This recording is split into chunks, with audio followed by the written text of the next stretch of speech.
morning, everybody, and welcome back to another episode of Get Out and Explore with John.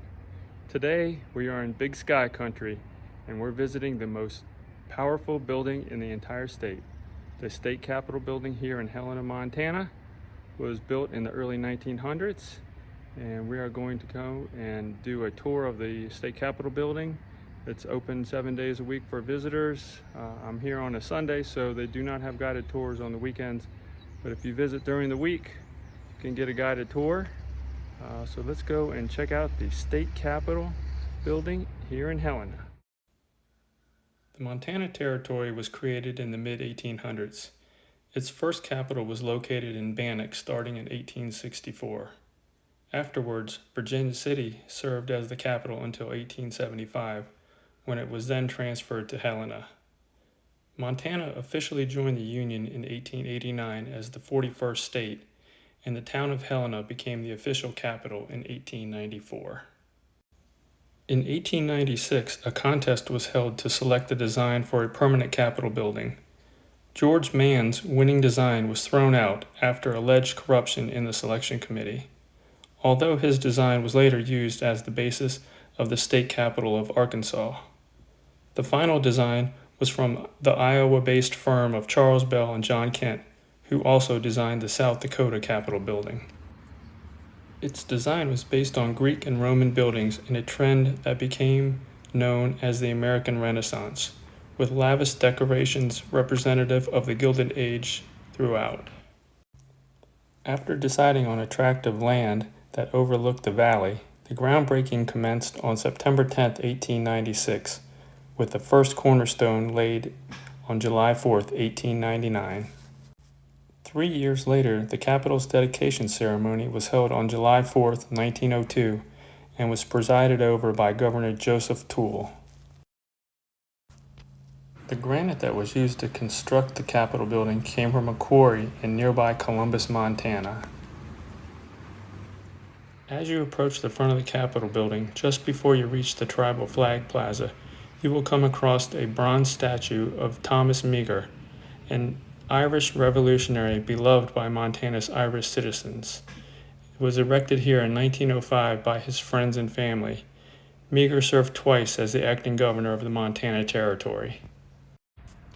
In a more recent addition to the Capitol grounds, the Tribal Flag Plaza was unveiled in 2020 outside of the Capitol building, honoring the 8 Native American tribes of Montana. Montana's Native American tribes include the Blackfeet Nation, the Chippewa Cree Tribe, the Crow Nation, the Confederated Salish, the Fort Belcamp Gross Venture Tribes, the Fort Peck Sioux Tribes, the Little Shell Chippewa Tribe, and the Northern Cheyenne Tribe.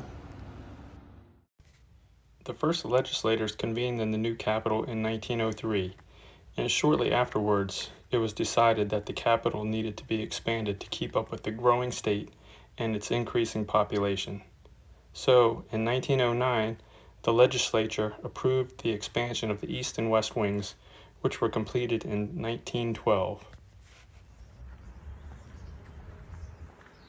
On the northeast corner of the building, we find the Freedom Tree. It was placed here with the vision of universal freedom for all mankind, and it was dedicated to all prisoners of war and missing in action. The bronze statue that sits upon the Capitol dome is actually named Montana. It was sculpted by Edward Van Landerham in 1901. It graces the Capitol dome as a classical symbol of liberty.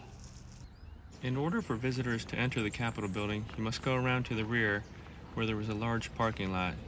You will enter through these 2 doors here and come in on the lower level. Okay, now that we've finished walking around the outside, let's go in and check out the inside of the building.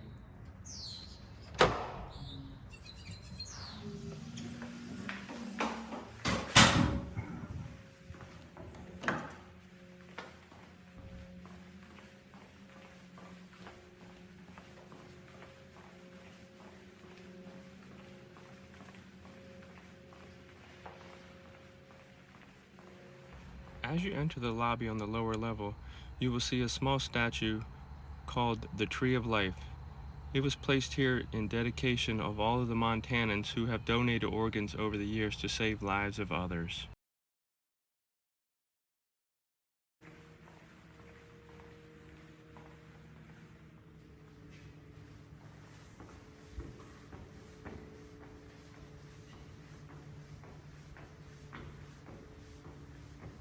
As you ascend the stairs to the second level, you are immediately greeted by a bronze statue of Janet Rankin, placed in 1980. She was a leading suffragist and peace advocate. The statue was placed here in honor of her becoming the first woman ever elected to U.S. Congress and the only person to vote against the U.S. entry into both World War I and World War II. Opposite the statue of Janet Rankin, you will find a bronze statue of Wilbur Fisk, who was an influential figure in the territorial affairs of Montana. He was also a prosecuting attorney, organizer of the Virginia City Vigilantes, a Montana state senator, and the founder of the Montana Historical Society.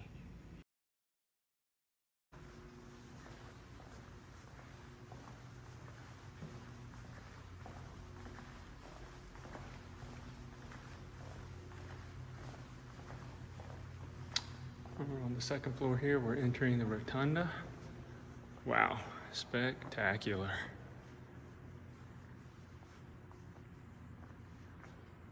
I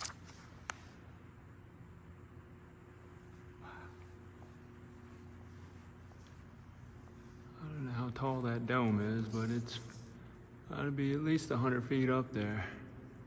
That is amazing, the color, the marble.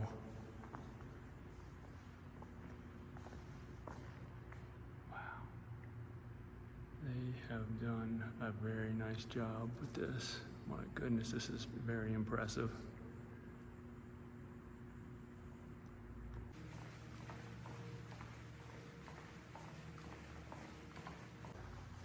Down this hall here, at the end, is the office of the governor of Montana. Let's take a quick peek inside the door here. I'm sure he's not here on a Sunday, and I'm sure it's locked, but let's take a quick peek inside.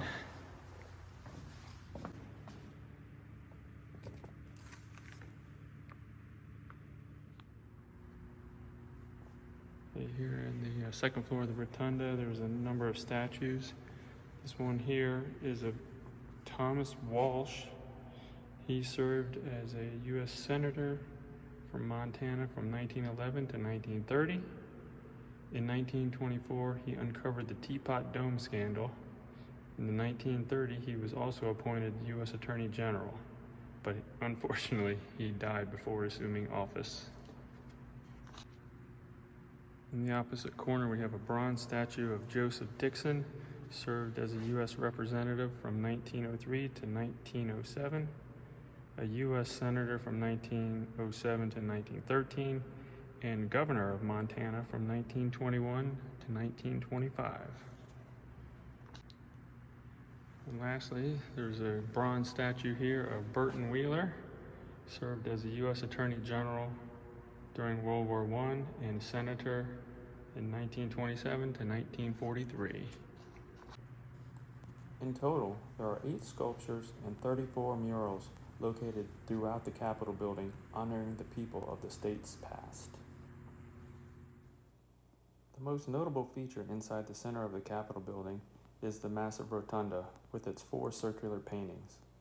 These paintings were painted for the Capitol's opening in 1902 and depict 4 important archetypes of people of Montana's early history. The first is of a gold miner, Henry Edgar, who was one of the discoverers of gold at Alder Gulch. The second is of a Native American, intended to be that of Chief Charlo. The third painting is that of an explorer and fur trapper, said to be named Jim Bridger. And lastly, an unidentified cowboy, but said to be inspired by the works of C.M. Russell.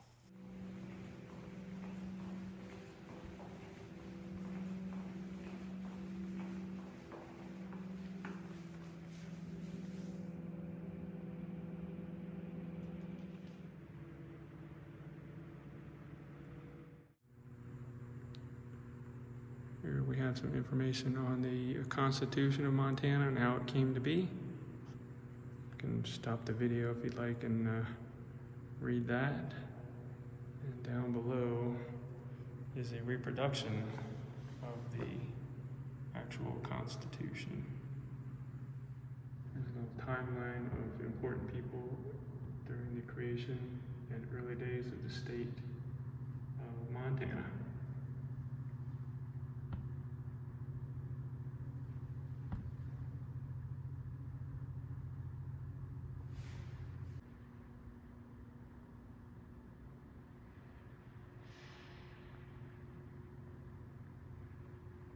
Let's make our way up to the third floor, see what we can find up there. A large stained glass window greets us at the top of the stairs, as well as a beautiful stained glass barrel vault directly above the stairs. After shedding light for more than a century on governors, legislatures, and private citizens who have entered the state capitol building, it was recently discovered during a 14-month, $2.7 million renovation that the glass panels in the barrel vault ceiling were actually installed upside down.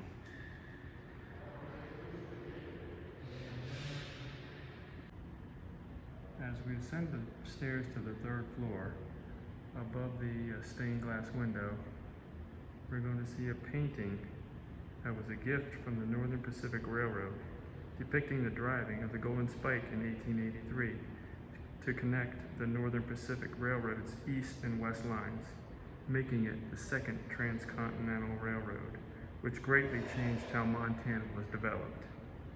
The painting shows former President Ulysses Grant, which was the first time a former president made a public appearance, as he was deeply in debt and accepted the $2,000 for his appearance.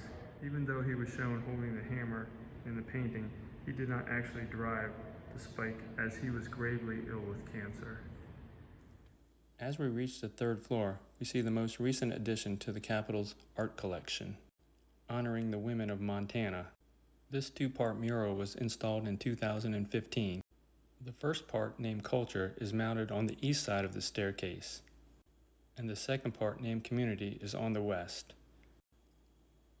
They illustrate the essential roles played by women in Montana's story, from the traditional lifeways of the indigenous peoples to the women's contribution of home life, politics, community building, and the workforce in the first half of the 20th century.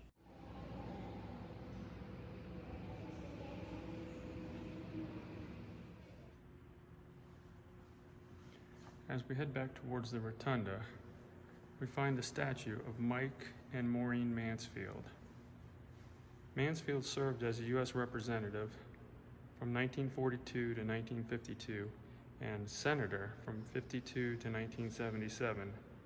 He was also the Senate Majority Leader from 1961 through 1977, which made him the longest acting person in that role.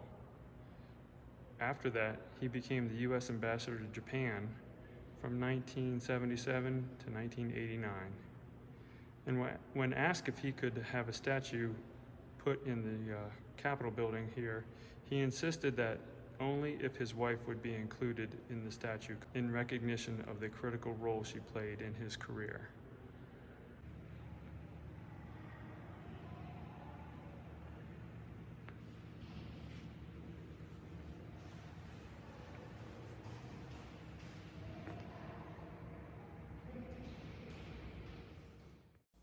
The Centennial Bell, which was used during Montana's 100-year anniversary celebrations, has been placed on the second floor of the Capitol building in front of the Senate in 1989.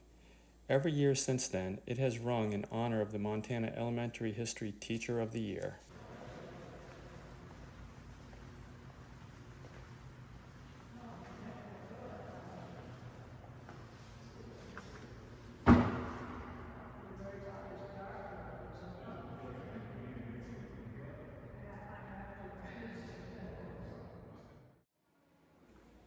Though the Senate chamber was closed during my visit, it is adorned with several murals on the walls and ceilings, depicting major events in Montana's history.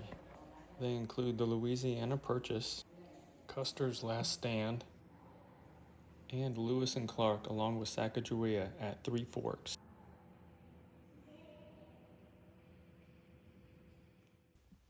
As you make your way past the Senate chamber and down the corridor, you will come to the Murals in the House of Representatives lobby, where you will find many paintings depicting significant events in Montana's history. Among them is a painting of a French-Canadian explorer who, at the time of the mural's creation, was believed to be the first non-Indian to reach what is now Montana, and another painting of Lewis and Clark at Three Forks.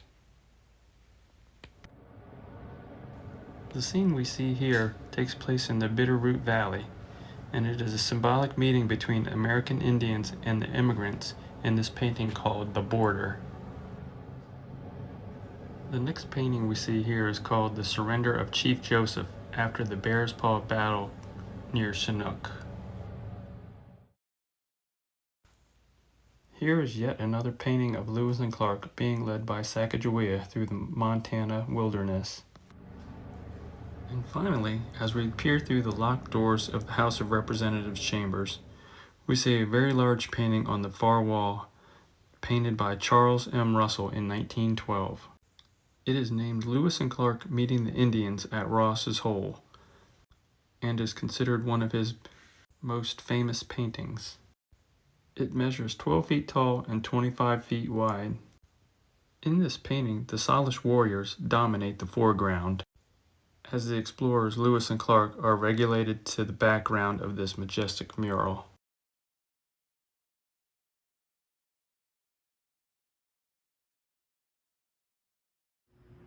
Fun fact about the state capitol here in Montana, it was actually the first state capitol that was ever to be built that had electricity, elevators, and flushing toilets.